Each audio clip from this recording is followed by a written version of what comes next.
시청자 여러분 안녕하십니까? 오늘도 윤석열 대통령 당선인 관련 소식부터 시작해 보겠습니다. 윤 당선인이 내일 문재인 대통령과 만납니다. 정권 인수인계와 함께 사면 문제가 논의될지 관심입니다. 이런 가운데 인수위원회는 주말 본격 가동을 앞두고 위원 인선에 속도를 내고 있는데요. 윤선영 기자와 함께 짚어보겠습니다. 윤 기자, 네. 일단 두 대통령 당선인과 현 대통령이 만나는 소식부터 좀 짚어주시죠. 네, 내일 청와대에서 점심 식사를 함께 하기로 했습니다.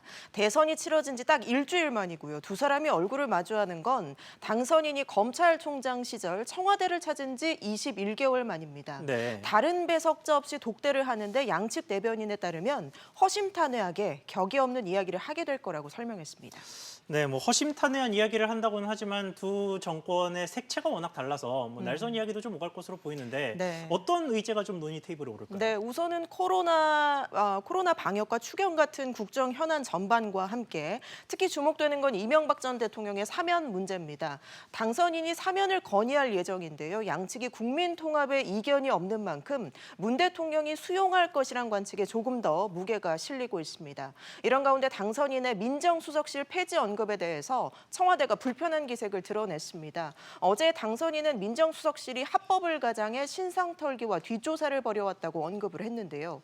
오늘 청와대 측은 지금 정부에서 하지 않은 일을 민정수석실 폐지의 근거로 삼는 건 부적절하다고 밝혔습니다.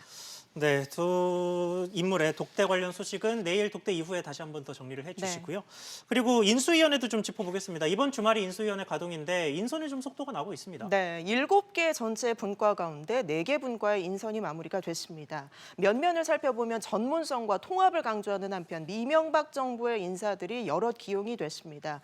화면에 사진이 있는 인물이 각 분과를 책임지는 간사들인데요. 경제 1분과는 박근혜 정부 기재부 차관 출신인 최상목 농협대 총장이, 외교안보분과는 이명박 정부에서 외교부 차관을 지낸 김성한 고려대 교수가 맡습니다. 호남 출신인 이용우 국민의힘 의원이 정무사법행정 간사에 임명이 됐고요.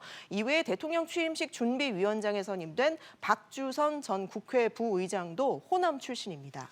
네, 그리고 경제 분과 관련해서 또 특히 관심이 많은데 네. 어떤 인물들이 경제 분야에 들어가는지 좀 궁금합니다. 네, 우선 기획조정분과 위원이 된 최종학 교수를 두고 깜짝 인선이라는 평가가 나오는데요. 당선인이나 안철수 위원장 캠프에도 이름을 올린 적이 없는 인물입니다. 네. 회계 전문가로 삼성바이오로직스 회계 처리에 잘못이 없다고 관련 수사를 비판했었습니다. 경제 1분과 최상목 간사는 기재부와 청와대 요직을 두루 거친 엘리트 관료인데요. 차기 경제부 총리로도 거론이 되고 있습니다.